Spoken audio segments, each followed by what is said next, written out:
Awesome. So I wanted to appreciate everybody that's joining us on our lecture today on goats and goat products, and Brother Scott Bulloch and his wife, Stephanie Bulloch, will be teaching the class today. So, and we really appreciate all those coming and all those attending. And I will start us out with a prayer. Our dear, kind Heavenly Father, we thank Thee for this day. We thank Thee for our many blessings and the opportunity we have to learn more about how we can be self-sufficient and self-sustaining and help out our community here in Diamond Valley. We ask you to bless those in our valley that may be sick or afflicted or in need of help, and those anywhere in the world or anybody watching us, that they can have Thy Spirit to be with them and be healed and receive the help that they are in. And we say these things humbly in the name of Thy Son, Jesus Christ. Amen. Amen. I'm going to turn the time over to Scott. Okay, so I'm going to go ahead and get us started. And so we're talking about goats, chickens, rabbits, and geese today. These are some of the animals that we have right now. Not that we are pretending to be experts on this by any means. In fact, it's more the opposite. This is going to be as much a presentation of our struggles as it is any of the triumphs. Those are hard to find, but that's part of what it really means when you have animals. And we're going to talk a little bit about that. And one of the things, you know, we all know about YouTube. You can look up anything on YouTube, and it seems like they always make it look so easy. And maybe it is easy if you have a nice lush pasture and a pond and, you know, maybe in some areas, but that's not this area. We live in the desert. And so how do we make those things that always look so easy actually apply in our situation? And what are the struggles and what are the things that, a lot of the things that don't work and some of the things that do. And so that's really what we're talking about. And in doing this, we're hoping that other people with some experience as well will chime in and, you know, give their 2 cents and a whole lot more. And you know, we can all learn from it. So definitely this is not meant to be us teaching you how to do animals, because don't want to go there. So if you are thinking about animals, or if you already have animals, you already know all about this. If you're thinking about animals, first thing I would say is exactly this. Are you sure you really want to go there? Okay, a lot of work and a lot of time. All right, let's go to the next slide. So qualifications and bias. I always like to go through this just so you know where we're coming from. First of all, we do feel utterly unqualified as experts in the care of any animals. We make as many mistakes and probably more mistakes than any, and that's part of the ongoing process. Now, that doesn't mean that we don't have some experience. Goats we've had on and off. It says mostly on. We've had goats most of the time for about 23 years. Steph's going to talk to you about goats. She knows a lot more about it than I do. Chickens, again, on and off for about 23 years. Rabbits were just kind of getting started. We had rabbits for about a year, and then they escaped and met a quick demise. And then we've had other rabbits now for about a year and a half. Geese we've had for about a year and a half. So we're very new at some of these, and we're very much learning and struggling. And again, we have a fair number of things to talk about that don't work. We've also had a lot of other things. We've had horses, cows, pigs, ducks, guinea fowl, peacocks, a really cool guard llama. That was one of the neatest animals that we had. It actually would guard the goats. Very cool animal. And we've got a lot of kids, and so we've had about every pet you can think of. We have probably had at least one of them. So anyway, that's our history and qualifications. And from that, you can see some of you'll see some of the bias of what works and some of the things that don't, at least for us. And maybe some of the things that didn't work for us, you may have input on how to make it work. So we hope that's how it goes. All right, let's go to the next one. So this is a quote from a very wise individual who happens to, most of you probably know him. He lives just up the street a little ways. Scott McElprang, he told me early on, he says, if you have an animal, you have a problem. And he has as many animals as any of us, so he knows how it works. But that's really the truth. When we have animals because we love animals, not because we like them. Okay, there's a big difference there, and because it does become a labor of love, or it becomes tiring and you move out of it. So anyway, so some of the struggles. So now we're going to start talking about goats and goat products, and so Steph is going to take over for that part of it.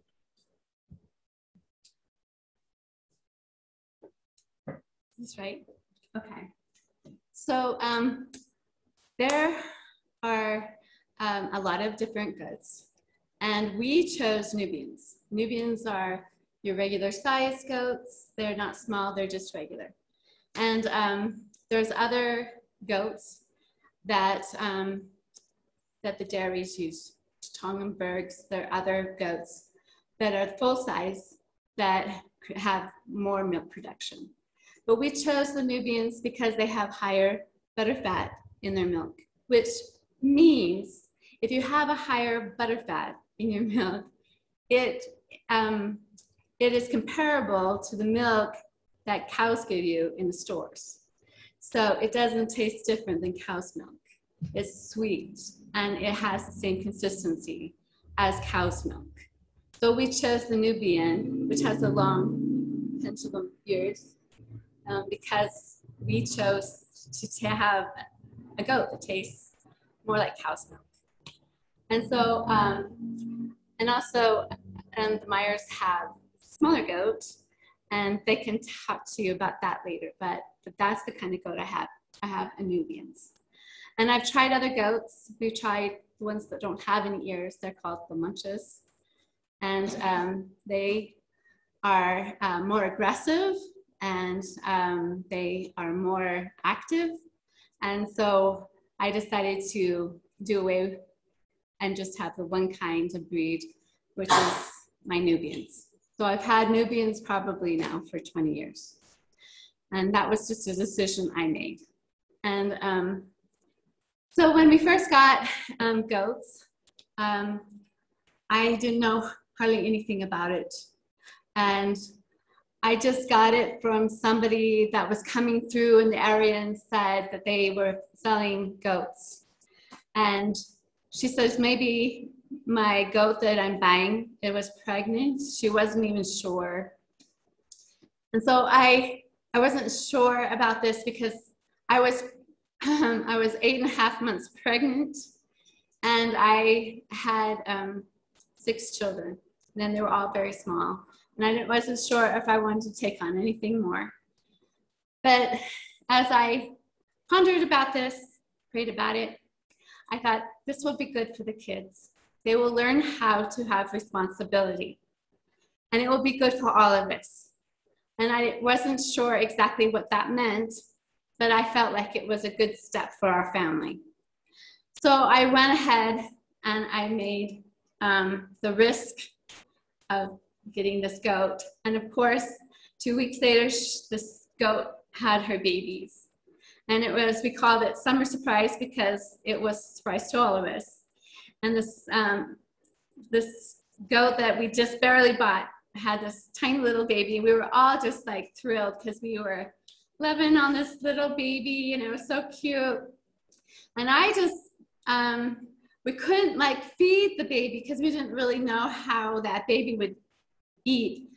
And so I asked around and I found out the best way to feed a little baby is to take it away from its mom and bottle feed it, and then it becomes attached to you.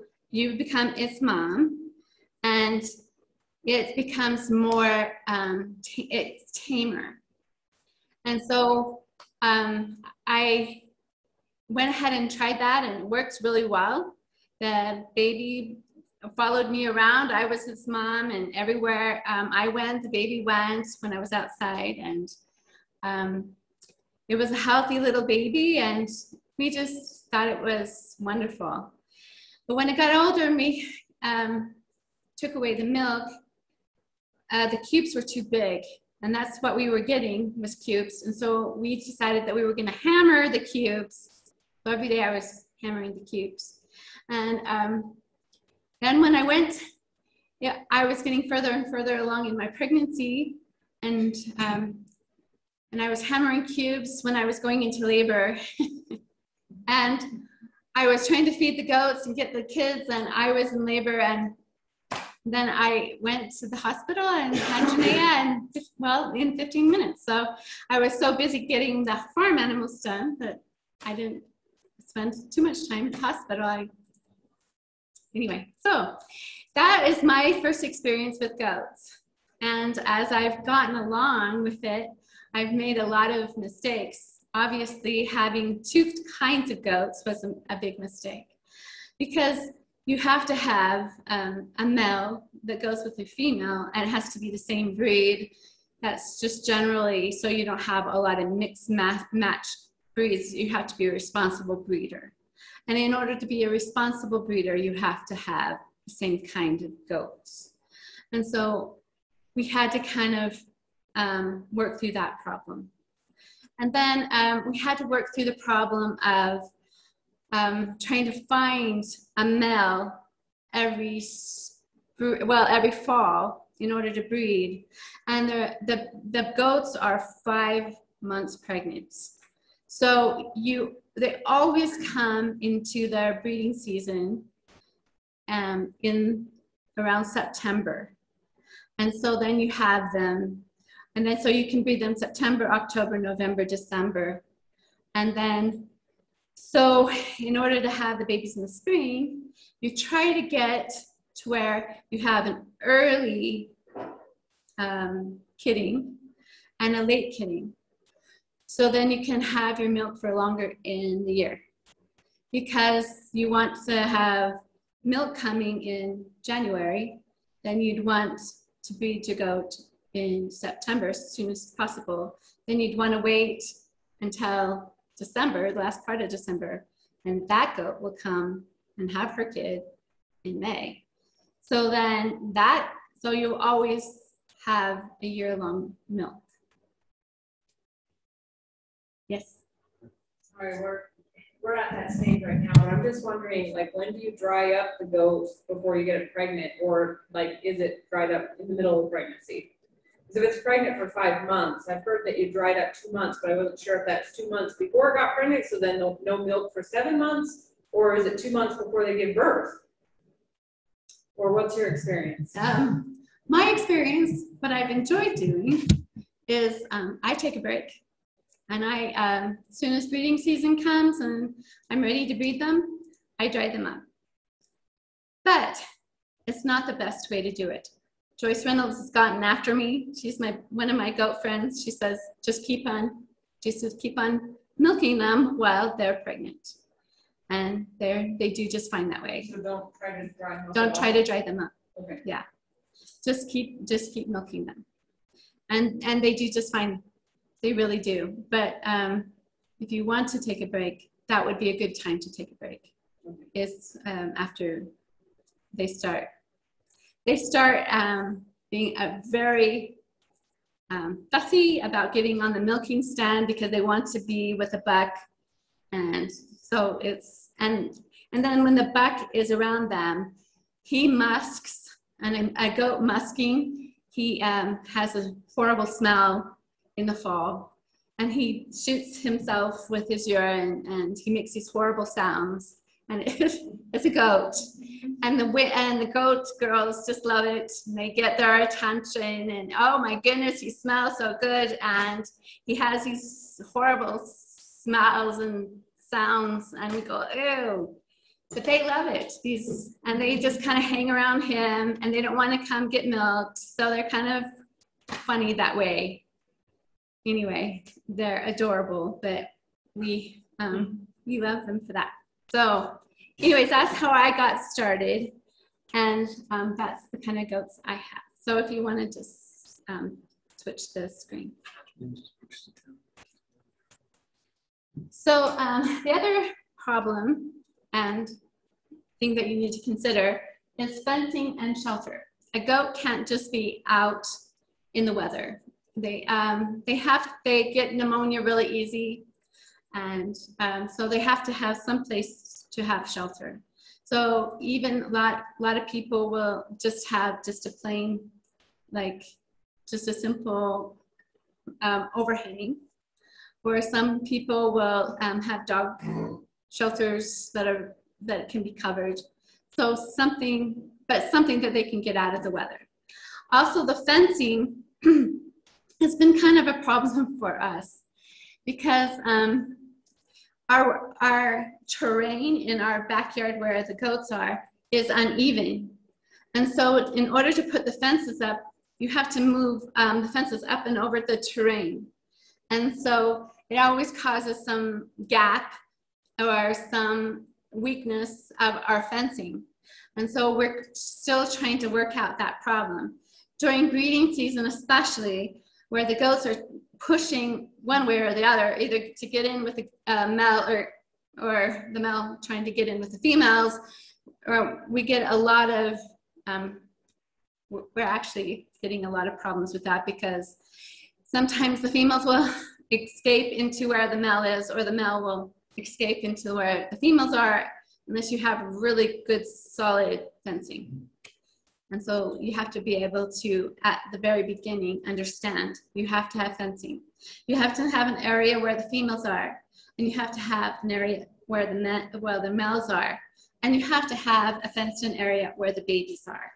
So there's going to be three separate fenced-in areas. Okay, and so food options, we have tried hay. But hay has become kind of a mess. You know, you get those great big, huge bales of hay, and the hay seems to kind of get everywhere. And the flies really like this hay. Sometimes they don't, the goats don't eat it all, and it kind of starts settling on the ground, and then the flies get under and lay their eggs, and it's a mess. But the cubes, we've found that you can get a trailer full of cubes, and you can fill it up and it's probably 2 or 3 years a supply of cubes, and we get ours from log feed. And so, and then the other thing we do is when we milk our goats, we put grain out for them, the ones that are milking, and then that makes the goats want to come in and get milked. Because grain itself is not necessary. It is it's kind of like a dessert or a candy for goats. And so in order to encourage the goats to come in, we give them grain. And we usually have molasses on it. So it's Sweet Horse 4-way. I don't know if you guys have horses, but it has molasses on it. So it's sweet. And I've talked to you about breeding. So now with the birthing and the babies, they usually come in the evening, but they can come anytime. And it's really tricky when you have babies in the winter. We have had trouble with that. It's better to wait until it's a little bit warmer, because usually they comes, I don't know why, but it seems like babies come on the stormiest day of the year. And we have had babies being born, and they are wet. You know, they have had all the umbilical fluid all over them. And there's usually 2 or 3 babies, sometimes mostly 2 is the average baby that's born. And they're wet, and the mom's trying to dry them off in this cold weather. And a lot of times she will only get the first one and can't get the second one dry. And the second one, we have had to take the half-frozen baby in, dry it off inside, and we usually immerse it into warm water. And then we take it out of the warm water, and then we towel dry it off. And we have gotten our hair dryers and try to dry it with a hair dryer. And we usually have taken these half-dead babies that are so cold and frozen when we have been able to keep them alive. Usually we have to put tubes down their throat if they are really, really bad. So it's always a good idea to have an intubation tube handy to where you have to put the colostrum down or some warm milk down so that the baby, it's, you know, always nice to have that on hand. So it's always better and easier if you want to wait for the warm weather because then it's not quite so much of a problem with the weather. But your older goats, they have a harder time having babies. Your younger goats, probably 2, 3, 4, 5, 6 years old, are younger, so they can have their babies all by themselves, and there's not a problem. They're healthy, they're strong. But once you get up to maybe 7, 8, 9 years, and these older goats have to have some help. So you have to be prepared to take the baby, you put your hand in some gloves, and help them along, assist them in their labor. And they will look up to you. I mean, they will look at you and hope that you can see that they're in trouble. And you can see that they're scratching the ground. You can see that they're laying down, standing up, laying down, standing up, scratching the ground. You can see that they're in labor. And if it lasts more than a half an hour, get your gloves on, go in there and check. And you might have to have it up to your elbows and put your hands down and assist them so that you help with the baby. So when they have a contraction, you're pulling the baby out with the contraction just very slowly and gently. Doesn't have to be pulling on it. You just go with the contraction. And usually if you can feel a nose and 2 little feet, you got it. And you just pull them right out. But if the baby is turned, then you have to just take that baby out, because you'd kill the mom if you kept the baby in, and she can't deliver that baby. And I've had to be able to pull that baby out just with its legs, and I've had to, because she can't get it out. So you have to just pull with all your, whatever you can do to get that baby out, you have to pull them. And usually it's the dead baby. And that's just the way of things, you know. I mean, things are not always right in place. So that is life. So, and then after the baby's born, we wait usually a week or 2, and we try to dehorn the babies. Of course, like I said, we're bottle feeding the babies so that they are connected to us, and we feed it the mom's milk. But then when a couple weeks go by, we have to dehorn them. The reason why we dehorn them is because they become very aggressive towards the other goats if they have horns. And they have weapons. They can see that they could be the dominant goat in the herd. So if you're going to keep horns on them, you'd have to keep horns on all of them. So you can't have goats that have horns and then goats that don't have horns, because then they have a weapon that the other ones don't have. So we just kind of dehorn them all. It looks nice. They don't hurt you or your children or the other goats. So we just, let's get rid of them while there's just a little tiny bud there. And we have a tool that is a heating tool that's round. And we just go around the bud. We heat it up, and we burn all the nerve sensories around the horn, so nothing is growing. So we're burning the nerve sensors around the horns. And then we usually spray some antibiotics on it after we're done with that. So anyway, milking schedule. A goat can't be left. You have to milk it both morning and night. One person asked me, do you milk male goats? Okay, yes. Well, we don't milk male goats. That's the question. I'm saying yes, that can be a question. No, we just milk the females. That's the nature of all of us. Anyway, And so the females, as we are milking them, we have to milk them both morning and we both milk them at night. And someone said to me, the best routine to have is if you milk them in the morning at 7, you milk them at 7 at night.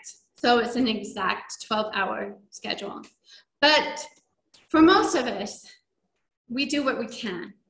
This is hard enough to keep goats and to keep a morning and evening schedule. So I just, when I can in the morning and when I can at night, it's not going to be a huge painful process for them. They might get a little larger sometimes or a little smaller sometimes, but at least you're milking them in the morning and you're milking them sometime at night. But if you want the highest production, you milk them at the same time in the morning and the same time at night.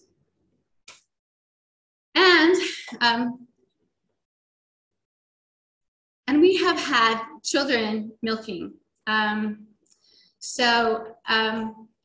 of my children have taken turns milking. We have had a large family. I have 14 children. And so, especially the oldest ones, all took turns. They would get up in the morning, they would go milk before school started. And they would go, especially my boys, would try to get their muscles going. And so they would develop their muscles and try to get as fast as they can. It says, Mom, if you're in pain and you feel those muscles heating up, then I know that I'm gonna have these huge muscles. And they just love that idea, to be able to build their muscles by milking goats. And you can get a lot of muscles in your forearms by milking, if you do it every morning and every night. So, and a lot of the kids just like that, that feeling of going down and being responsible for animals. They love to be able to feel responsible. Our grandchildren are now living close by us. They live in the trailer right next to us. And so the 3 oldest girls, Alora, Lexi, and Aria, they beg me, Grandma, please can we go down and milk? Oh, I said, of course you can. So they've all learned to milk. And if you could go a little further, Fred, I think that we can, oh, that's the Myers fencing. Let me see. Yeah, let's give them a talk about some of their. Oh, yeah, okay. We'll give the Myers a moment. Yeah. But anyway, so then, yeah, so they go and they milk and they love to go milk. Anyway, we're gonna let the Myers tell you about their goat journey and then we'll come back.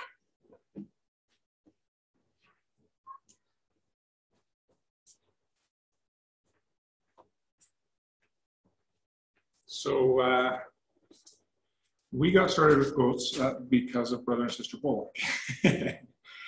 When we got here, we're kind of into being a little bit more self-sufficient and prepping, and especially with the way that the inflation's going and milk prices and egg prices and things like that. We're thinking maybe we could do something that we can kind of offset that. But if the stores get to the point where we can't go get milk or get things, we have some way of producing some of our own food and being more self-sufficient. So as we got started with milking or with looking for goats, we heard about the Nubians and how good their milk tastes. We wanted, I'm not a very big goat milk fan, especially when you have this term called goaty. It tastes a little bit strange. Like from the store? Like from the store. And we heard that the Nubians had a really good tasting milk and had a high fat content. That you couldn't tell the difference? That you couldn't tell the difference between that and cow's milk. And we found a breed called the mini Nubian. Which look a lot like them, only they're smaller. They're only smaller. So they're about half the size of a Nubian. They eat about half as much, but they produce about three quarters of the milk of the mini Nubian. And we got ours papered because when you kid and when you have the babies, you have to, unless you're planning on keeping and growing your herd, you have to be able to get rid of the babies. And so we got papers, so it was easier to sell the babies. Especially in a goat community Especially like this, in a goat community where everybody like gives this. away free goats or $50 goats or. Yeah. So we got papered, so there is, so, and we learned, and these are our females on over here, and the males are over here. And we learned that having one, as we know in the prepper community, is having none. And you need to have at least two. And we learned the hard way on our first buck. He got injured, and we had to put him down because of the injury. He couldn't eat or drink. Couldn't eat or drink or anything like that. But it was nice to have a second one. So it was nice to have a second one. And so these are our bucks. This is our fencing. This is dog kennel. From Cal Ranch. From Cal Ranch. We also have dog igloos in this because the minions are just perfect to get in there. They're like the size of a German Shepherd, only a little bit bigger. Yeah. And then we have the females and the males separated, kind of like we talked about. One thing I wanted to just add to as part of the dehorning, we found that with males, with the female, you can do the round circle just around the one section, but with the male, they have a little corner that comes out further that you also have to make sure if you're going to debud, you debud that Like in a piece as well. figure eight. Like in a figure 8, because if you don't, they will still grow a horn on that. Not that I'm very good at dehorning, but and the other thing we learned about milking too is when you do milk, it also helps to keep your production up. You need to milk them out to get all the milk you can when you're doing milk. And try not to miss a day, Try not to do it too early. Sometimes we've had to miss a day and we kind of notice for the next few days, it'll end up coming back up, but you'll kind of tell for the next couple days. Yeah. And then we do it a little bit different. Our goats are milked twice a day, but we left the baby to milk in the morning and then we milk at night. So the baby feeds throughout the night, and then in the morning we separate the babies from the mothers, and then we let them go until later on that evening, and then we get our milk that way. Which seemed a lot less stressful because then we didn't have to worry about bottle feeding, trying to clean bottles, trying to take care of the babies. Even though it's cute for the goats to be really attached, it's fun at first, but then it's like, oh, I got more goats or kids. And so that was appealing to us. Plus our son, our teenager son, milks the goats, and we have to wait for him to get out of school and things like that. So it worked out better for us to do afternoons and evenings. So that's kind of our story. So I wrote down a few notes. Goat milk is supposed to be healthier than cow's milk. Babies like infants, pregnant people that have sensitivities can drink it. It's a lot healthier. Also, I like that goats are a lot smaller than a cow. They're cleaner. You have a smaller barn, a smaller yard. They're just less messy.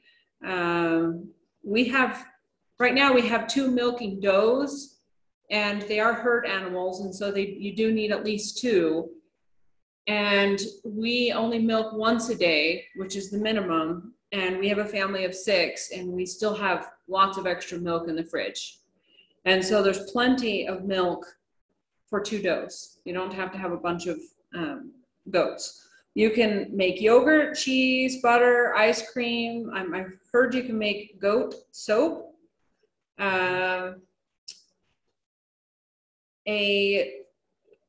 veterinarian had told us that our landscape that we're in is a natural vegetation for the goat, that they normally come from a desert mountain environment. And so to us, it's a desert mountain environment. And so if we got into a pinch, we could let them graze off of that. I know there's concerns with, the udders and things like that because sagebrush is rough. We haven't had too much of a problem, but maybe because ours are smaller, they walk around the bushes. I don't know, but it is possible. But I do like the security that if I can't get hay or products from a farm store, that they can eat that. Also, somebody recently told me that the goat poop is better for your gardens because it doesn't heat up. So chickens manure heats up, cow manure, horse manure heats up, but goat poop, you can just put it straight on your garden. Kyle talked about the igloos. There's not a picture here, but they're just like a dog igloo, and they both go in there and keep warm.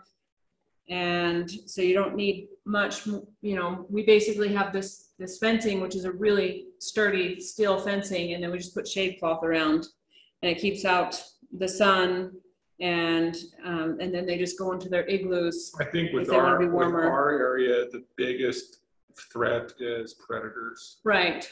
And we have our own German Shepherds. Some of them are good around the goat, and some of them aren't. And so we have to keep our dogs out too, plus coyotes. And we've never had a problem with this fencing. It's 6 feet tall, and we've never had a problem with goats trying to jump over or any other wildlife trying to jump in. Also, we use a product called Fight Back, and they use it for cows, but you can also use it for goats. And it's kind of an organic type spray that you can spray on after you milk, and it makes it so the goats don't get mastitis. When we've never had a problem with mastitis. And also we learned when we do our milking, the first 2 squirts, we squirt onto the ground to help clear out any bacteria or anything like that might be in the teeth. Right. A lot of people that get sick from raw milk it's not from the goat itself, it's the cleansing of the goat, or if they didn't squirt out the udder before and then that bacteria gets in there. It's a cleansing issue, or if they didn't get it cold fast enough. Or if something happened with the refrigerator or didn't drink it fast enough, but it usually stays in the fridge for at least a week or more. We give it to our dogs. You can feed it to chickens. And so we've got so much milk, it seems to feed the whole family and all the animals, and it's really healthy. Also, I highly recommend, there's a lot of Facebook goat groups, and I've learned a lot of things from those Facebook groups to help me learn more about our goats, because we've only had them for about 1.5 years. So lots and lots of things, lots of support there too. Turn the time back over. Thank you so much. That's perfect. Okay, so this is our buck, Bo, and he's just like this, like I said, he's in the musting season. He's actually really gross right now. So anyway, and this is our milking area. What? And we just have the goats jump up in there. They know if it's their turn, and they love it because we give them grain. And that we feed them the grain right there, and that's how it's situated, where they put the 2 boards on each side of their heads. And then we have a chain that goes back behind their neck. And so we chain it in, and then they just eat their grain and we milk them. They don't even really try to dance around or stamp in their milk or anything. So it's kind of like that. And and this is the Myers. They have a metal milking station, and their goat and its head is like in the same standard design. There's Alora. She's my oldest granddaughter. She milks all the time. They love it. And there's Alexi. She's milking. We get almost 1 gallon of milk every milking. There's Aria. She loves milking. Sometimes she'll just milk 1 teat, and the other one another grandchild will milk the other teat. So, but she loves it. And so we get 1 gallon from 2 goats right there. That's full. That's the vocabulary. That's the teats. There's the udder. Those are the vocabulary of that. We instead of spraying, what? Is there something wrong? He was just behind. Oh, instead of spraying the Fight Back, which is a really good chemical, and we have tried that before, we just take baby wipes and we wipe their teeth off and wipe their teeth off after we're done. So, and that seems to do really well. And then just the first couple of sprays, we spray in a cup. Anyway, so that's what we do. And then This is the cubes that we get. It's in a small trailer, and we just roll it out of the barn and then we fill it up and roll it back in the barn so it's all covered, and so it's less mess. And we feed all of our goats, there's 8 of them, a bucket of cubes, and that's just the bucket, and that's every feeding. So 8 goats with 1 bucket? uh-huh. How big is that bucket? Like a laundry basket size, or like, wow. Yeah. I'm gonna get some of that.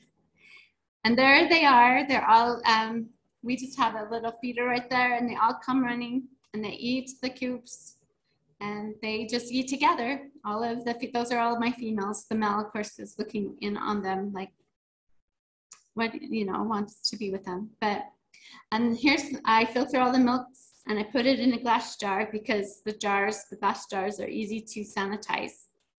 I can just sanitize it in the dishwasher because we have that mechanism on our dishwasher. And the stainless steel is also sanitized in the dishwasher as well. Filters? Yes, the filters. We just, in the middle of the funnel is our filter.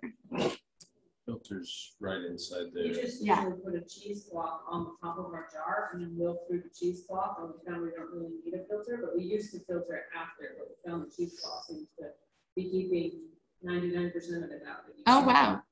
And then we wash it. So the filters look a lot like a coffee filter. Yeah. And we just get them by the case. And so we just throw it away after. So, and she was just saying that she uses a filter that she can rewash and a reusable one. And so a cheesecloth, right? Right. Okay. This is from that milking, and this is all the glasses of milk that we got from that. And like she said, we make mozzarella, yogurt. We have all of our grandchildren drink it, and they love it. So, and afterwards, after I filter it, I put it in the freezer, just our jars of milk. It goes in the freezer, and that cools it down really fast. And it even creates like ice. And so then after the night or the morning, at least a couple, 2 or 3 hours, I take it out of the freezer and defrost it. And so it's really, really cold, and we just put it in the refrigerator. So it keeps it nice. And every single day, I don't need to keep milk around. I always have new milk coming. So there's no reason to have milk even beyond 2 or 3 days. I just throw it out because I'm always having new milk. So I just keep on rotating fresh milk in. So I don't really worry too much about sterilizing it or anything like that. It's all fresh, right? A day old or 2 at the very most. Because we just have to keep on rotating that fresh milk in. So nothing really can grow very quickly and that quickly. And see, this is the frozen milk. It has just chunks of it in there. I just wanted to show you what that looks like. A lot of my kids will put chocolate syrup in it and kind of have an ice cream shake with the milk. So this is the ingredients for cheese. I have learned that we need the double strength here in this area. We don't have a lot of moisture in this area. It's kind of dry. And because it's kind of dry, we have to have the double strength run it to make the cheese, the curd to come solid. You want the curd and the whey to separate, and the curd is what makes the cheese. And you want the curd to be solid. So the rennet is what makes the curd solid. So you have to have double strength. And this you can just get it on Amazon. You also, the other ingredients is calcium chloride, and you can get this on Amazon. It's only 1/4 of a teaspoon for both of them. So this is like 10 years supply. Citrus acid, only a teaspoon and 1/4. It's just, and that's just about it. That's all about the ingredients that you need. The other thing is that a lot of people put in calf lipas to make it a little bit more mozzarella tasting, but you don't need it. And you only need 1/4 of a teaspoon, so this goes a long way too. And you always have to have stainless steel spoon, stainless steel container. Nothing that has anything but stainless steel. Because I've tried it, and for some reason, the other metals or the other Teflon things, they just don't allow that curd to really be a solid curd. And so you have to have stainless steel. I'm not sure exactly if it's the heat that's making that happen, but it has to be stainless steel. And the stainless steel strainer, so, and this is a cheese strainer, the smaller holes so that the cheese doesn't go through only the way. And this is when you put the rennet in, the milk will be solid.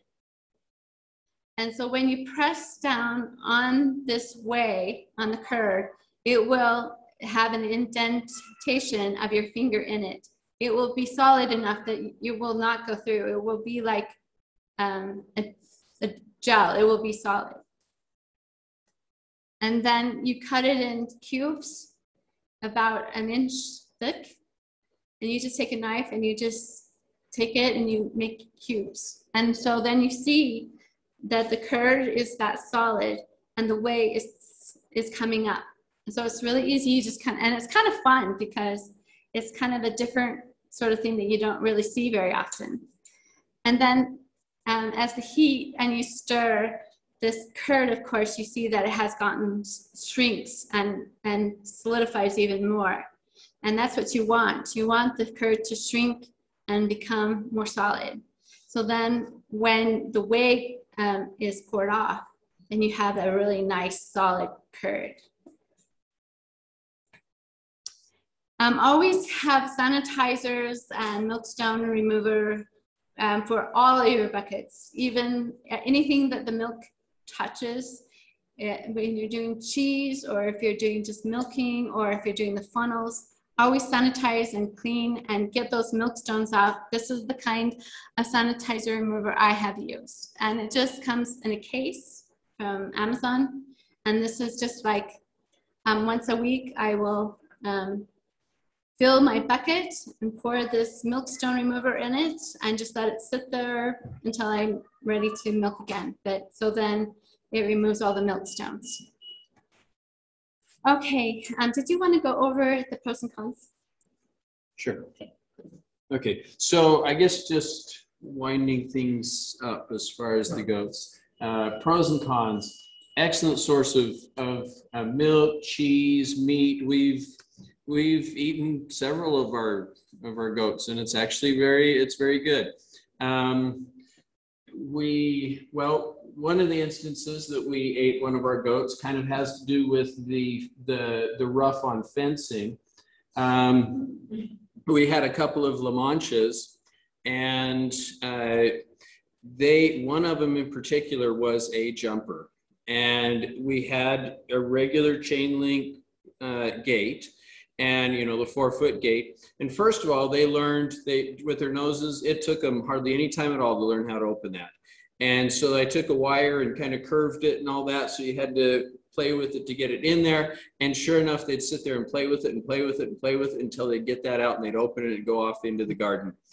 And so and then this one, so we figured out how to get it to where they couldn't open it. And then they'd just hop right over it like it was nothing. And so I get this 6-foot gate, and I put it in, and just as I finish, in kind of a smart aleck way, I walk around, I look at him and say, I'd like to see you get over that. And I made it about 3 steps, and shoo, over comes this goat. And so that goat entered the white packaging, and we ate it. So yeah, it's brutal, but that's farm life. Tell them the story about them getting in the house. Oh. Goats are too smart. That's part of the problem, and that's one of the things I have down here. They are smart enough to get into trouble. We had the goats figure out how to open their gate, and we left for a little day trip with our family. And one of the kids, as they ran out to take care of things, didn't completely close the back door. And so we get home and we open the door, and at our entryway, we see all these heads stick out from around the corner, and their ears go up, and you can just see that look of, uh-oh. Did you take a picture? Oh, we should have. We were in shock.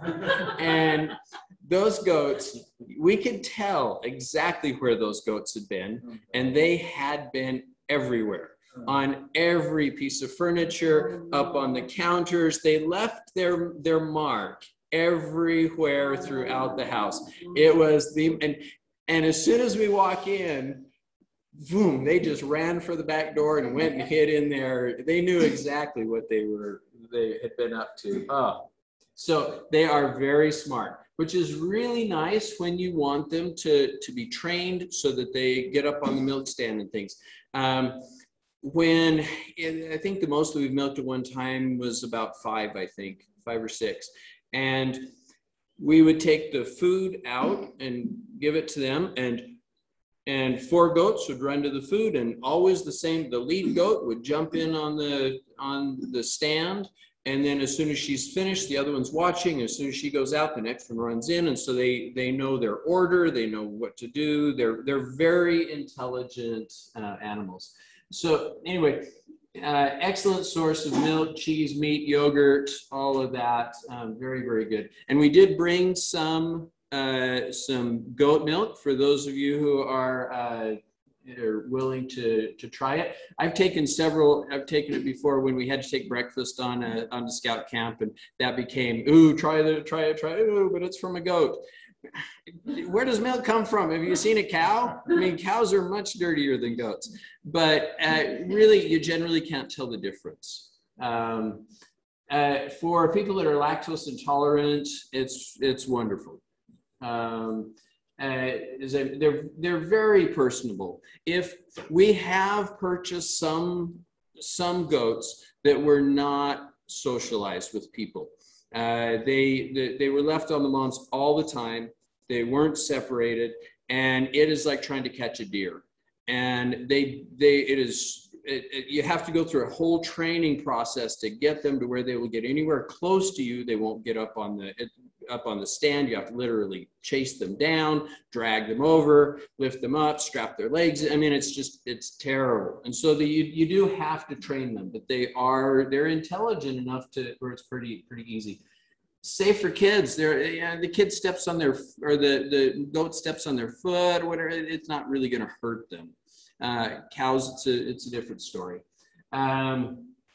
Less space, easy to milk. Our kids would talk about how they'll milk out a goat in 2 minutes. And so, 5 of them, get those muscles burning, and, now we just have 2. So their food stores well.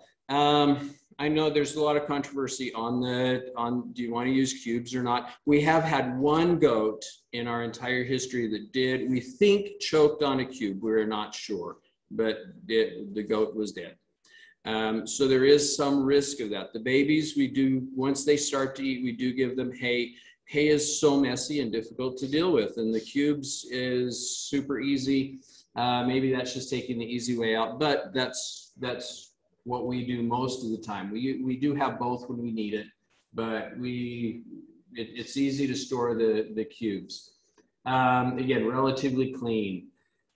They are, especially breeding season, they are rough on fences. We've got the full-size ones, and they push and they push and they push and they push hard. And we're going to go get the fences they've got because those seem to hold up. They do have to have shelter, twice a day milking, unless you have them on the babies. As I mentioned, they're good jumpers, or, that becomes a food source. And smart enough to get into trouble. The bucks are absolutely disgusting. And you don't want to be by them, and then you don't want to be by the females when they've been by because then that's one of those smells that gets in your nostrils and it just stays there.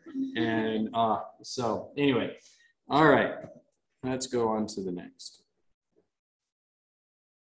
Okay, I'm going to talk a little bit about chickens. Not nearly the experience with chickens. We have struggled with chickens. And kind of our experience with chickens is that pretty much everything we've tried has worked really well for about a year or two. And then what started out as being pretty clean and quite manageable gets less and less and less so. And one of the real difficulties with chickens is that they are so dirty. And they're actually quite dangerous to us. The potential of histoplasmosis is very significant. A lot of people do get lung infections from chickens. And so if you have a chicken coop that you're going into and cleaning out, you really need to wear good masks. You've got to be careful with that, because it really is dangerous and can lead to really significant lung issues. And so it's that cleaning out the chicken area that is really the biggest, for us anyway, that's the biggest crux of the whole thing. It's stickier. For whatever reason, it attracts more flies. When we compare our chickens with our rabbits, there is no comparison. There are 1,000 flies at the chickens for every one fly at the rabbits. It's very interesting that way. But for us, the biggest ongoing challenge is dealing with the chickens and minimizing how much time we're in the chicken coop itself. So we'll talk a little bit about this. Okay, just gonna talk just a little bit about watering systems. We live in a really difficult climate for watering animals, because it's really hot in the summer and it gets cold and everything freezes in the winter.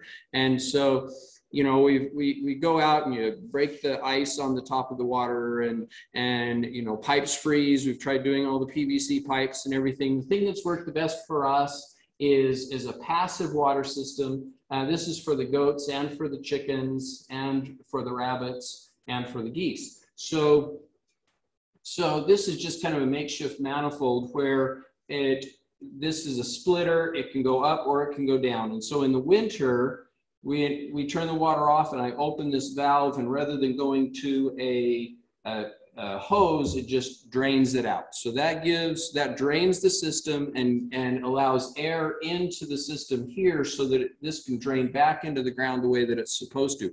If you keep a hose connected to your freeze-proof valve, it will freeze, because it's only freeze-proof if it can get air in it to drain the water back down into the gravel that's around the base of it. Okay, so we've done this. We started out with the quick connects, and we'd hook one and unhook the other and hook the other and unhook the other, and always leave it with a hose off.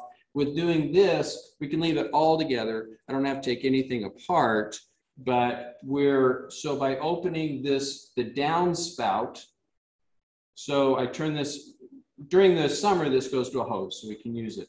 During the winter, we take this hose off.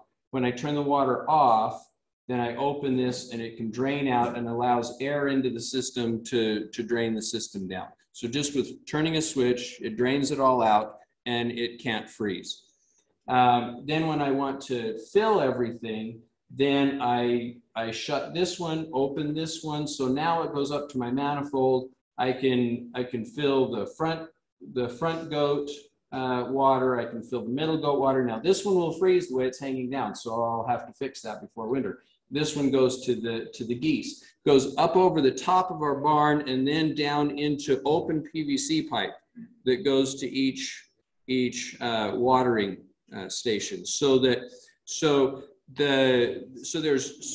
when I turn this off and drain this out, all of these lines drain whichever direction, drain down, so there's nothing left in the hoses. And since the hoses go into a bigger PVC line, there's no place that it can freeze. So the only place that we have an issue with water freezing is in the watering containers themselves. So, and those we put heaters in. And so that takes care of us through so we have the same system set up for the chickens. And that's one thing that, I mean, it took us 20 years to figure it out, but that has worked really, really well for us over several winters. Okay, this is our 21-year-old chicken coop that is being retired soon. You can see it's been through a lot of use. We had it built when we told them build our house and then build this little chicken coop. And so this is it. We've got an outdoor area here. We would love to let them run more, but we've had ducks. The ducks got out. We lost 13 ducks in one night from the coyotes. A lot of coyotes up by us. So this is the water system for the chicken coop. It comes in right here. This is a 4-inch PVC pipe, or not PVC. It's 4-inch black pipe, whatever that is, I don't remember. And it comes in and turns and comes back out. And then there's the same thing on the other side. This is divided in half so that we can add chickens to the group. If you put new chickens in with the old chickens, they're going to kill each other. But if you separate them where they can see each other and give them some time, then little by little you can then put them together. And so there's two sides to the chicken coop, so that over time, as chickens get old and we want to replace them, but we're not ready to process these, we can then add them to it. And the run outside can be split down the middle also, so there's two outside areas. But this pipe on the inside has about 1.5 inch to, I think, 2-inch holes drilled in the top of it. Okay, so the chickens can stick their head down in there and drink. And it's big enough that it doesn't freeze very easily, but if it is a really cold winter, we can run a pipe heater down through it that we can plug in that will then keep it from freezing. The water comes from our manifold over here that I showed you up over the top, up to the top of the roof, and then hangs down, so it's gravity fed down into the pipes. And so there's nothing can freeze through that process. I lost my green top. Anyway, here, well, go to the next one. Okay, so this shows the two sides of it. This is going in. Okay, there we go. This is where the water goes in. This is a valve to drain it out when it needs to be cleaned, and the same one here. So I can just undo that, and all the water drains out, close it up, and then it's all cleaned out. And that also has worked well for us. We tried doing a 5-gallon bucket with little lines going to different places, and the bucket would freeze over the top, but the lines would freeze as well. And so we struggled with that. This has worked all right. Okay, this is the Myers chicken coop, and actually the next slide shows a close-up of your feeding and water system. So if you want to take a minute and kind of go over this is some really good ideas. So this is our chicken coop. If you have a little point. We used the same fencing, the same 6-foot fencing we used for our goats, only we added a roof to the top. Yeah, so in the winter we have fabric that we put around here. To just a shade cloth, like a thicker quality shade cloth. Keep the wind and stuff out and stuff like that. And we're not, this is our first time. I was reading, and we've only had chickens for about 1.5 years, but I was reading that the chickens can actually keep themselves warm. They kind of puff their feathers up and they create a warm barrier around them. But if there's a cold breeze coming in that disrupts that warm that they make, then that's where you have problems. So we use the shade cloth to block the wind, not so much to heat the coop up. And it's nice and airy, so we don't have the problem of the flies or the having to clean out the chicken coop. It's almost like an organic situation where we don't ever have to clean out the chicken coop, ever, unless we want fertilizer. It's always dry, it doesn't stink. I think it's just because it has so much air going through. And even with the shade cloth, it's very, very airy. And they just sit up on these perch boards And I like to keep the shade cloth off. I mean, it would probably be better to put it on year round, but I like to watch the chickens, but maybe in a couple of years when I'm sick of watching the chickens, maybe we'll put it up year round. Okay, go to the next slide. So go to the next slide. Oh, by the way, why this one's still on here though? Oh. We open up our gate like this in the morning, and then we let the chickens go out in the backyard, and our backyard is fenced. And they go out and they just eat whatever bugs and stuff. So we don't really have as much of a problem with bugs, and I don't have to feed them as much. And they're probably eating healthier than what I would be feeding them. And then at night, they just put themselves to bed, and they all come back and they sit on their perch boards, and then we just close it. They do have automatic gate openers and closers that you can get. We have not installed one yet.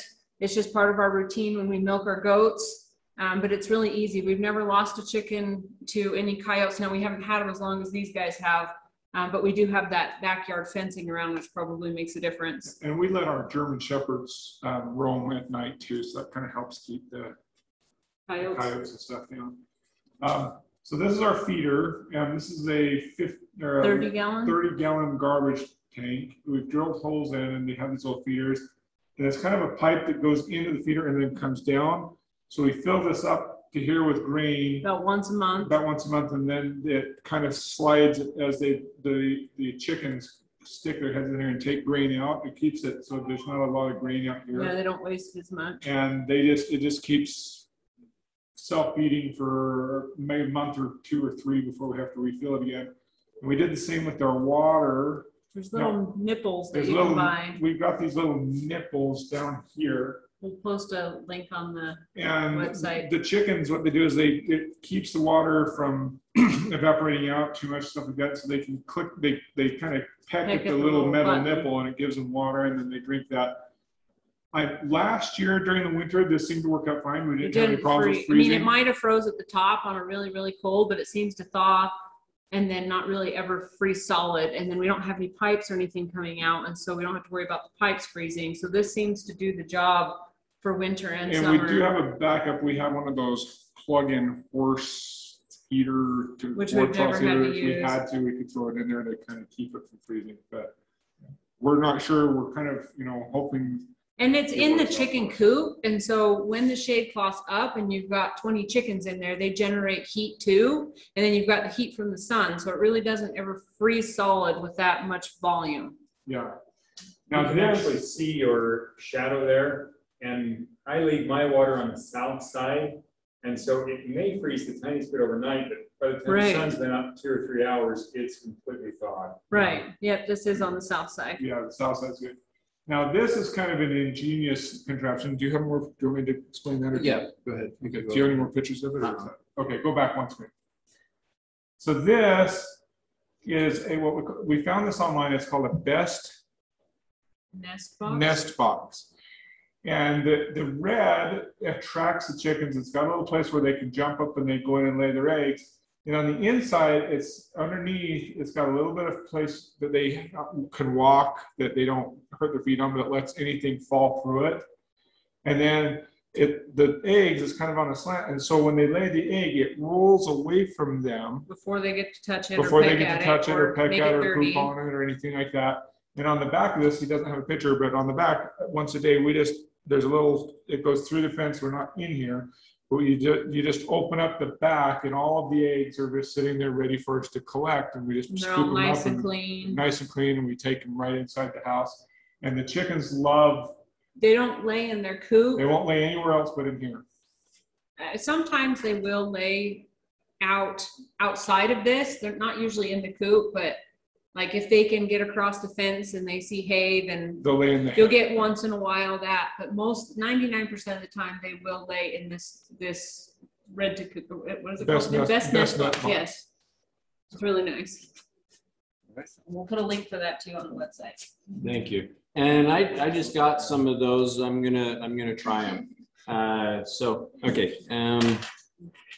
So we got really tired of the hunt through the floor of the chicken coop for the eggs. We did have nest boxes and all that, and sometimes they'd end up in there and sometimes they wouldn't. And then we had a common problem. We had our chickens start to eat the eggs, and generally that's the end of it. It's really, you can put in the fake eggs and all this, but once they decide that they like eating the eggs, they tend to continue to do that. And we got to the point that we were getting no eggs at all. And it had been that way for probably almost a year, 6 months to a year. In fact, we kept threatening them that we were going to turn them out to the coyotes if they didn't stop. But of course, that didn't do any good. Anyway, and then right around when with the COVID situation and we couldn't get eggs or anything from the store, they started producing, they stopped eating their eggs and we started getting eggs again. But we thought, you know, we're going to try and do some, and I know all the stuff with cages, but we're going to try and do some cages where they can go back and forth and move around a little bit, but the stuff drops out. And so they're not living in it all the time. We don't have to dig in it for the eggs. The eggs drop down and come out and are caught in this tray in theory. And, you know, you feed them all right here. It's got this similar to the same water system here where we put the water in, it goes down through all of them. So they all have access to it. And it's been more hassle than it's been worth by far. It does make it easier to, we don't have to get the eggs, but you know, the eggs kind of come out for us, but these nesting boxes, I think will be a better direction to go with it. And they are still birds. And so they're still very messy. The idea was this floor is slanted. We're just going to just quickly rinse it off. And there is no quickly about it. They are a mess no matter how you look at it. It's going to be there. And it builds up over time. And, you know, anyway, anybody that has had chickens knows that this is a challenge. So this is kind of an example of don't try this at home. A lot of work. Let's go to the next one. So this is our next experiment in chicken coop design. It's in progress. It's supposedly going to be finished sometime this week. So chicken coop. This is we're putting down the expanded metal, so the droppings will supposedly go through. It fits up on these on runners that are made from a telephone pole. The idea is every so often when it really gets bad, we can just move it. We'll just move it somewhere else and set it up. And we're going to install the nest boxes and the pipe wire system. So these are openings that they can go out into whatever, where we can split it into two halves. It's a lot of work for chickens. And we'll kind of talk about, again, you're back to, you know, we do them because we love them, not because we like them. And sometimes we decide maybe we don't love them enough. And we're teetering on the edge of that. All right, let's go to the next one. Okay, now this is our daughter's chicken. These are some of the chickens that we order. We're trying different chickens. Right now we are trying the leghorns for eggs, and we're trying the white giants for meat. And one of these is a white giant, and two of these, what's their names? Laffy and Taffy. So the white giant, these are all just, you know, young juveniles, so they look the same. But this is a white giant, and I think my battery's going dead. That's Laffy and Taffy. And they always laugh because they can't tell which one is which, and they are always doing exactly the same thing. When one looks this way, the other one looks this way. So she says it's one bird with two bodies. Anyway, they love their chickens. And they've got three that I showed you in the first picture that run around their trailer and, you know, just completely free range. They're pets, and they're not old enough to produce anything. They've only got three, so it isn't enough to make much of a mess. Less is more, I think, with chickens. The more we get, the more trouble they are. And so we're thinking maybe this is starting to look really good to us. So we'll give them the big chicken coop. And, you know, anyway, less can definitely be more when it comes to chickens. Okay. All right. Chicken pros and cons. You get both eggs and meat. So two sources of food. they can find food themselves if there's a place for them to go out, and that's really nice. The difficulty is that at least we live in an area, we're kind of up on the outskirts, and so we live in an area where the coyotes run rampant, and so fences, yeah, it's very difficult to have them out running around very far. Our dogs are not like the Myers German Shepherds. We've got a Maltese. She's not going to help us at all. And we've got a Bernedoodle, and she's not going to help us much either. And so we're kind of on our own with that. But they can forage. It's a familiar food source. We've all eaten a ton of chicken. And so, you know, the whole idea of eating chicken just seems pretty normal. There's not too much of an ick factor there.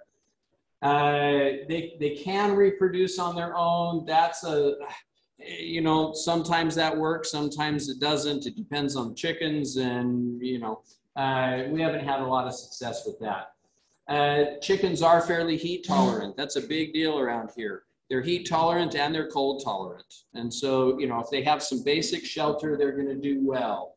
They're friendly and they're fun if they're socialized. These little 3 running around are really cute, and the kids love them, and you know, and the other 3 that they have in the little coop, hopefully they'll do all right. Cons. You really have to take it seriously about the histoplasmosis. It really is difficult, and it's not treatable.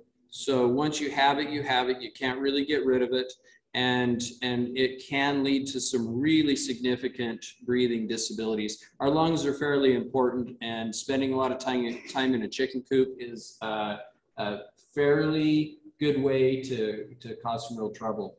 When they start to eat their eggs, that can be a real issue. Or if they love to do the, you know, hiding the eggs. They will frequently injure each other. You know, it's not unusual to go out and find one that's pretty torn up. They require a lot of feed if you keep them contained. If they're not out running, if you don't have a place for them to go, it's amazing how much chickens will eat if they're living completely off of what you give them. Which again, trying the cage thing, that's another real problem. They're very vulnerable to predators. If they will come in at night, that helps. Our ducks were not smart enough to do that. Somewhat difficult in processing. Trying to pluck them. We have the plucker that you put them in, and it turns around like a washing machine and kind of beats them to death. Well, they're already dead, but you know, beats what's left of them to death, and gets most of the feathers off of them. I know you can do other things with skinning them and stuff. We haven't done any of that. We are not. We're still trying to get up the desire to do the processing thing.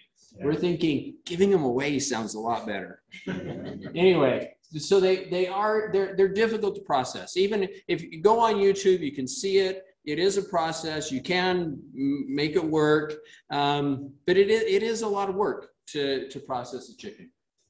They're very dirty, lots of flies. So anyway, so that's the deal with chickens. All right, now the last 2 are going to be a lot quicker because we know a whole lot less about them, other than a lot of stuff that doesn't work, but a few things that do. Rabbits. So we're new to the rabbit situation for the most part, and rabbits have a lot of advantages. I really like the rabbits as a food source. Rabbits have the advantage. They don't give us eggs, but they give us meat in a really nice size package. And we'll go through some of the pros and cons with rabbits. They're easy to feed. They're easy to house. The biggest issue with rabbits right now is one disease, and that is it's rabbit viral hemorrhagic disease, RVHD. And that is a new virus. It is actually, if any of you listened to my contagion lesson, I talked about it because it is impressive. Unfortunately, we know about it firsthand. what this disease started, I think it was in a little in 2019. So it started 2 years ago in Europe and wiped out millions of rabbits in Europe. It spread to Australia, wiped out millions of rabbits. It has spread throughout most of the US at this point, and obviously is in Utah and is among the wild rabbits. We had added no new rabbits to our group for 6 months, I think. And all of a sudden, a rabbit dies for no reason. And then another one, and then another one, and then another one. And so I called the state veterinarian and said, what in the world is going on? And they said, ooh, that sounds like you've got this. And it is in Utah. And it is, and she said, I'm really sorry to hear that because you are going to lose all of your rabbits. They do not survive this. And the actual statistics with it that they gave us is that pretty much in a group, if the rabbits are in together, 100% of them will get it and 90% of them will die. And usually the only ones that survive are the ones that are babies in between, where they can survive without their mother that dies, but they have the benefit of the mother's milk that gets them through that time period. This virus can live around for up to 3 months. It's carried by wild rabbits. And that's what happened with ours. We have our rabbits here. Let's go to the next one. Okay, this is our rabbit set up right here. Okay, looks familiar. And this is actually how it started. We tried the chicken one because this was working well. So this is the water system going down the middle. These are large rabbit cages. And we will talk about other options for those who want to try to do free range rabbits. If you're trying to do free range rabbits now, you probably have little chance of them surviving because the wild rabbits do have this virus, and it's extremely contagious. We have to wash everything as we're going out. We cannot touch these rabbits without, I wear surgical gloves if I'm going to touch the rabbits, or you have to sanitize. I spray down the whole area with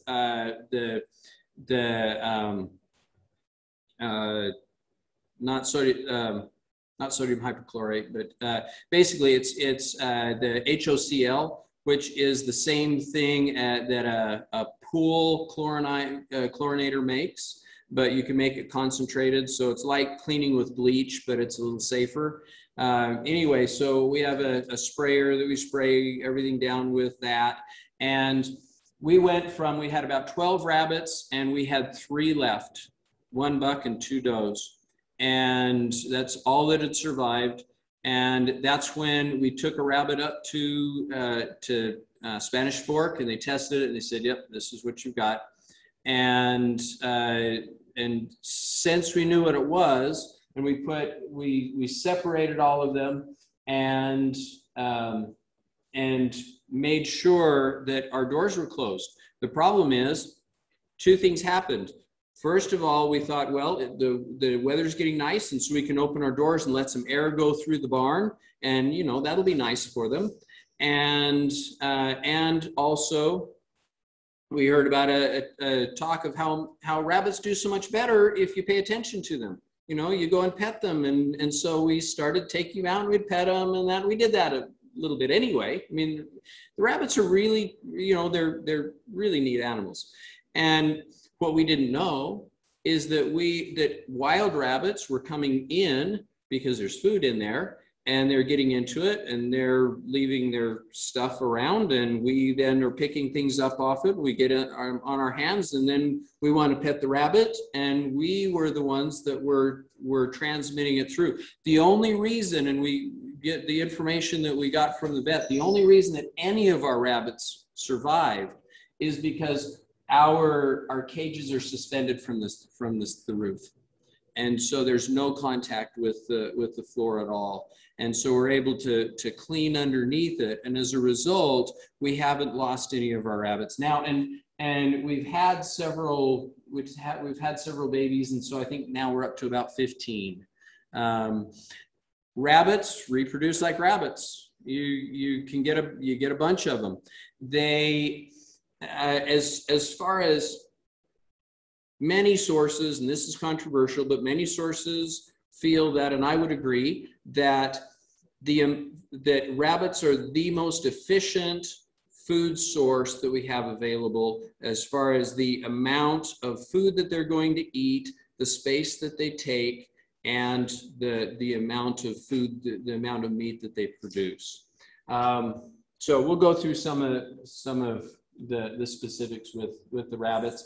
Can I ask you just a quick off the virus? Is that virus that we ran, does it have any effect on humans? No effect on any animals other than rabbits. Very fortunately, that doesn't affect anything else, but it's purely a rabbit virus. So my question is when you guys did have that virus going around, were the rabbits up like this or down? So the problem, again, was multiple factors. We started with everything up, but then this was the new improved cages with a better water system. And so we took the old cages and we set them down on the ground while we were setting the new cages up. And so we had some of our cages down on the floor, cement, but down on the cement floor. And while we were hanging the new ones up, and it's when the weather was nice, and so we leave the doors open, and we're starting to handle the rabbits more. And so all of those factors came together to go through the group. Up like this, if you're new improved, even if the door was open, do you think they would still get sick? So no, except, so the answer is yes and no. It depends on how careful I am. Okay. The only time that I had rabbits die, we had since then, and we lost 2 of them when the grandkids were coming and milking and they left the door open. And so figure wild rabbits came in, I sprayed this down, and I hadn't done that for months. I hadn't done that. It was all by hand, because as the water hits, it's going to ricochet up. And it was only open for a short time. It had now been 2 or 3 months since any rabbits died. And I thought, we've got this thing beat. Nobody beats this, but we figured it out. We've been, super careful, and we've done all the stuff, and our rabbits are surviving.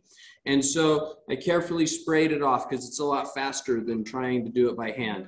And 2 rabbits died that night, the next day, from the water hitting the cement and ricocheting up and carrying that virus with them. Wow. And so now only just passive water gently out of a hose, and then I squeegee it down.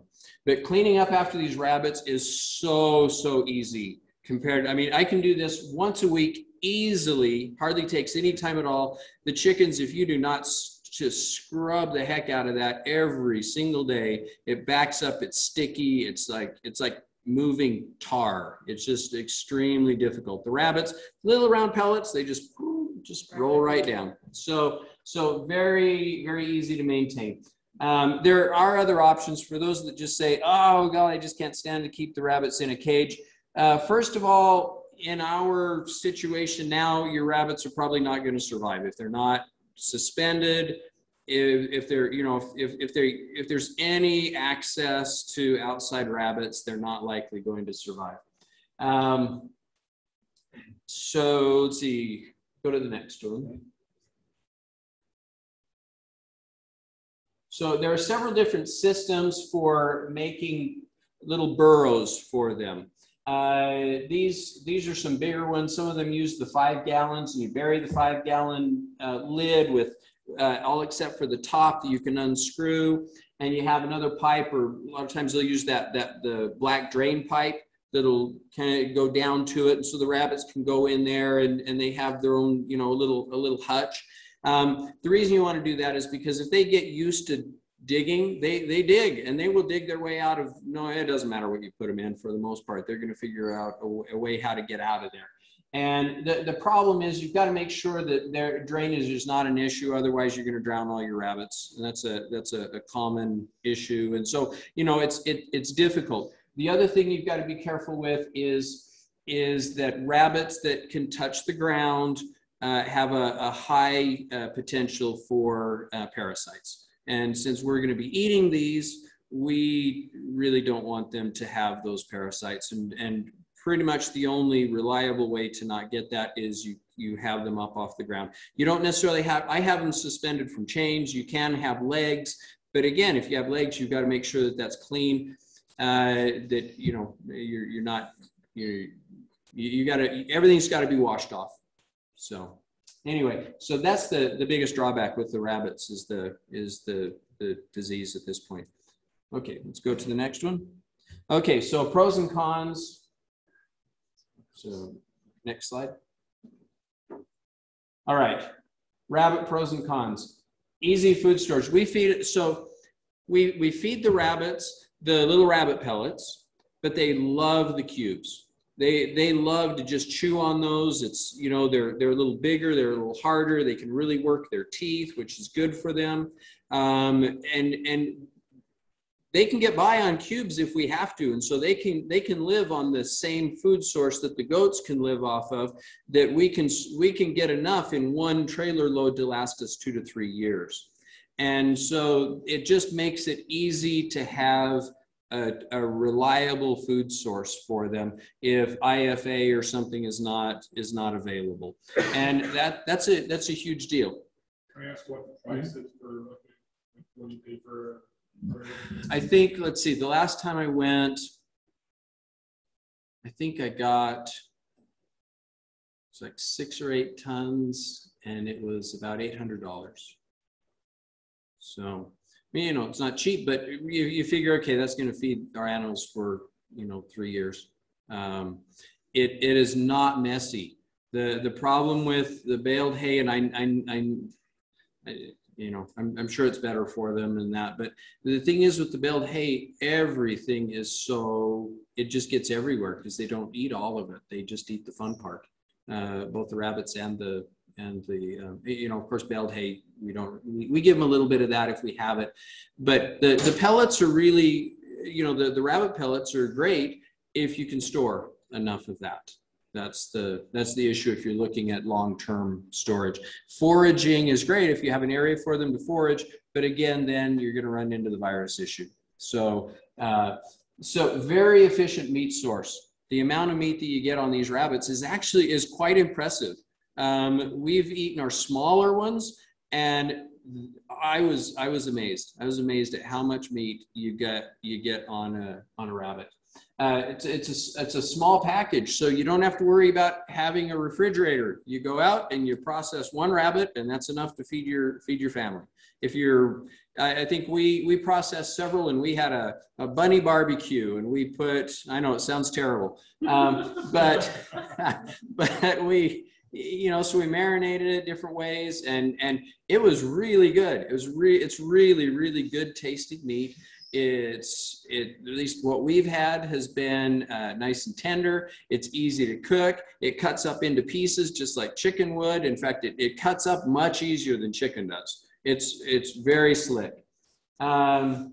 So easy to process, safe for contact with people. Much safer than than chickens. They don't carry the histoplasmosis or anything like that. They're really, I looked it up, and there were 60 different diseases that people can catch from chickens. I didn't see anything that people catch from rabbits. So their pelt is useful if you want to really get into it, and few flies. It is so amazing. We have, in the same barn, we have the rabbits are way over here. They're not next to each other, but they're at different ends of the same barn. And I swear it is like 1,000, really, it's like 1,000 to 1. It is absolutely insane, the difference between the flies with the chickens versus the flies around the rabbits. Very, very different. Okay, the cons, the cute factor. They're so darn cute. Can you really process? We say process because that's easier to say. I mean, they're just, you've got to be up for it. Either that, or you've got to, you know, you got to be in the business of selling them rather than processing them, which, we probably line up that way. We have done it, and it is really good meat. The virus, that is the #1 problem with rabbits right now. You can beat it, but you've got to know what you're dealing with, and you've got to set up for it, because otherwise they're not going to survive. Rabbits have a low heat tolerance. That's one of their big issues. You'll have rabbits die just because the summer is so hot. We have a swamp cooler, and that's what keeps them cool. And so you have to. That's where it's really nice if you can do the burrows, and they can go down in the burrows and kind of cool down that way. But again, then all of the issues with that. So that was our next thing we were going to try until the virus thing came along, and so that kiboshed that idea. They can carry parasites. So I guess this is the one thing we can get from rabbits, absolutely, is parasites, and which we definitely don't want. And so again, that's something you have to be careful about if you're free ranging your rabbits. That's why most people, if you're going to eat them, they don't free range them. That's just kind of the main rule of thumb. I'm sure there are some people that have figured that out. I just don't know who they are or how they did it. And you do have to keep them separated because they do fight. They'll tear each other apart. And when they're real little, you can keep them together. But once they get very big, you've got to separate them. So any questions on rabbits? At what age do you process them? At about 2 months, 2 or 3 months. Don't we? 4 months is probably Is it 4 months? Yeah. And so the cycle that most people that we've read is, so you breed them, they're pregnant for a month, and then they're raising their babies for a month. They're nursing for a month, and you take the babies, and then you give them a month off, and then you can breed them again. And so, I mean, we don't do it that much because right now we can't do anything with the rabbits because of the virus. We can't sell them. We can't do anything with them. We just have to keep them until, and for, I don't know, I just think we've got another month or so. And so we could have a lot more rabbits, but we don't want more rabbits right now. So, but that's a typical cycle that we've heard anyway. So, and I think our last litter was nine kits, and 8 of them survived. How old are the rabbits when they reproduce? They gotta be young too then. I'd have to look that up. I don't remember. We haven't started until they're full grown. Probably about a year, but I'd have to look that up. So we're kind of new in that part of it. So. See, that's where we need people calling in saying, I know how to answer that. I think the Chesleys know a lot about rabbits, but. Yeah. All right. Geese. Huh. All right. Geese are interesting. I will say geese were Steph's idea. This has been a learning experience. We processed a goose. Now, our plan was we were going to process the geese. I think we had 10. And we were going to go out and we were going to spend a day and we were going to process these geese. And we ended the part of the day that we were willing, by the time we processed 1 goose and we ate 1 goose, and the rest of them have run around, and we're trying to get ourselves to be willing to process another goose. It was a process. It was difficult. And that is even with the plucker.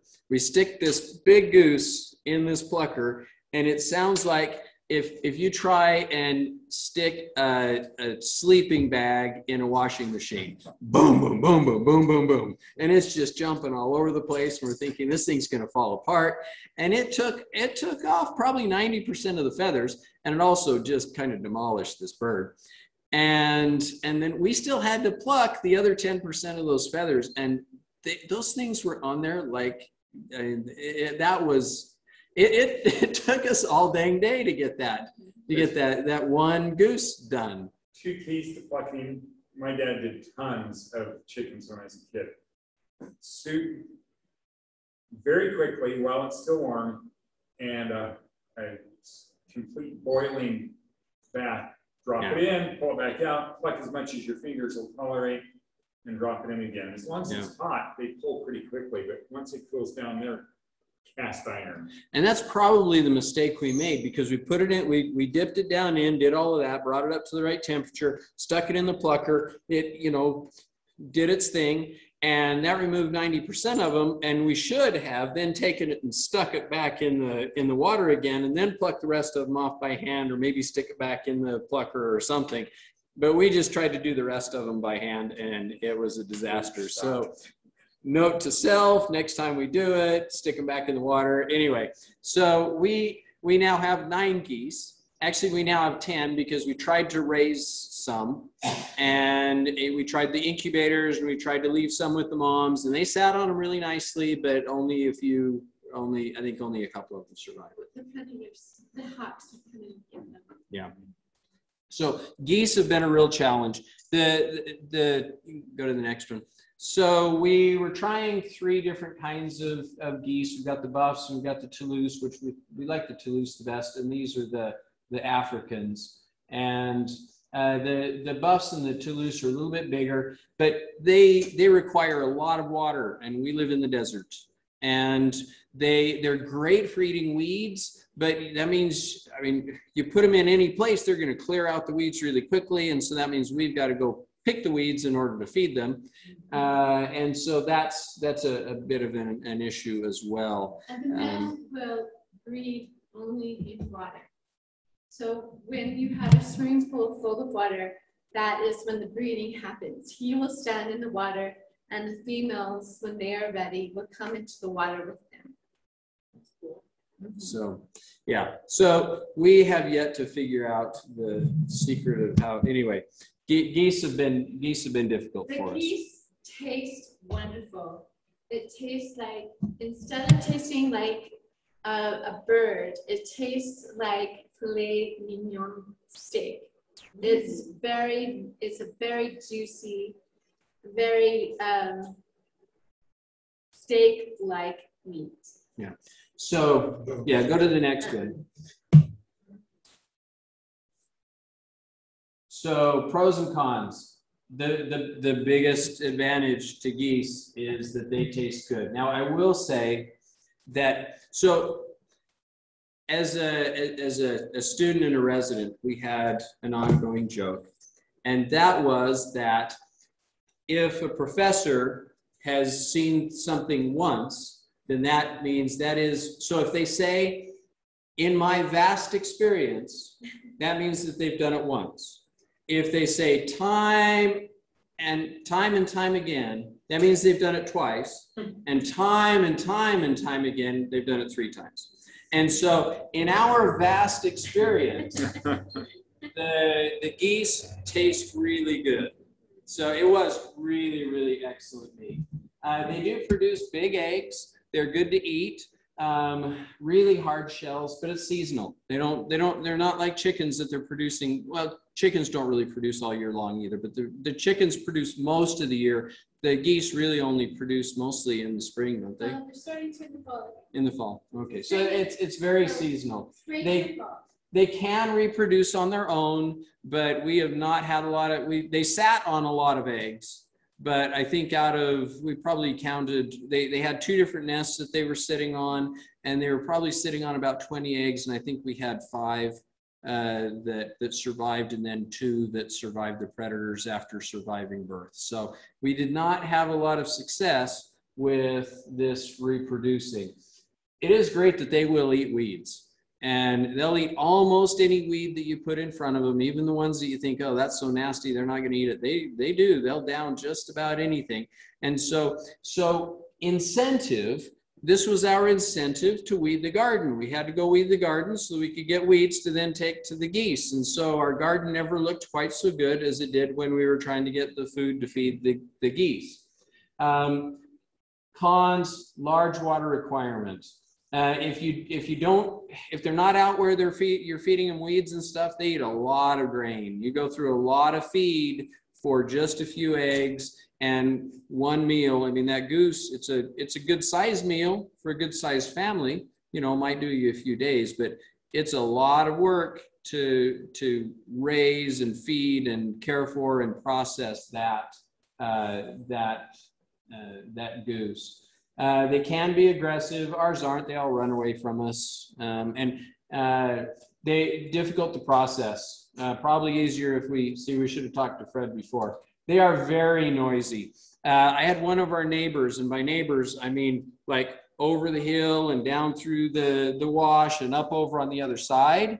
And she called and she said, do you have chickens or geese? Because something is attacking them. And I said, no, actually, I just fed them. But they are very noisy. You can hear them from a long way away. And they absolutely will destroy your garden. We watched some YouTube and they said, oh no, you can put the geese in with your garden and they will eat the weeds and they'll leave everything else. Hogwash. No, they like the good stuff just as much as we like the good stuff. Everything that they didn't eat, and it wasn't that they didn't eat it because they wouldn't want to eat it. It's just that they could only eat so much. Whatever they did not eat, they trampled. And they absolutely destroyed our entire 30 by 60 foot greenhouse full of garden pretty much overnight.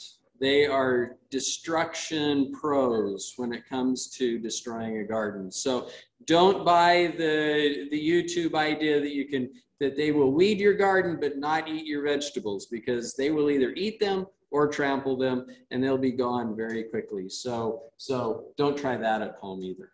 They will even eat them close to death. Yes. First of all, so I know I've seen your geese before, but I'm wondering, I'm assuming they just fly over fences, right? No. They don't fly. So how tall does your fence have to be? 6 foot. Okay. And then my next question is I know you can eat the eggs, but do you ever gather the eggs? And if so, what's that like, trying to gather eggs from a goose sitting on them? Like I've seen them. Yes. Okay, good questions. Yes, we did gather the geese or the goose eggs, and we did eat them, and they're really good. It's just like a big chicken egg. It tastes like a regular chicken Yeah, egg. Yeah, it's just bigger. And what we would do is so none of our geese are very aggressive. And so as I walk into the area to feed them, they run out. And then the nest is right there, and we just pick them up and they come back and they're all gone. Except when we decided to let them set on them, and then they got really protective. Once you let them set on there for a while, then they'll hiss at you. And they're really cool birds. I mean, they make a lot of sounds and they've got a lot of personality, and they'll, just like a cat, they'll make this hissing sound, and they will come after you if they're sitting on eggs. And you can put them with the goats, right? So the problem with that, yes, they do really well with the goats, except that the goats eat all their grain. So if you're feeding them or anything, the goats will, if you're giving them weeds or you're giving them vegetables or you're giving them grain, you can't give them very much because the goats will eat it and they'll bloat themselves. And so we can't really keep them together very much. We have to be careful with that. So, all right. Okay, last one. Probably the easiest solution to all of this animal stuff. So back to, we have animals because we love them, not because we like them. Meaning that if you really, really want to have animals because you want to have animals, then it's worth it.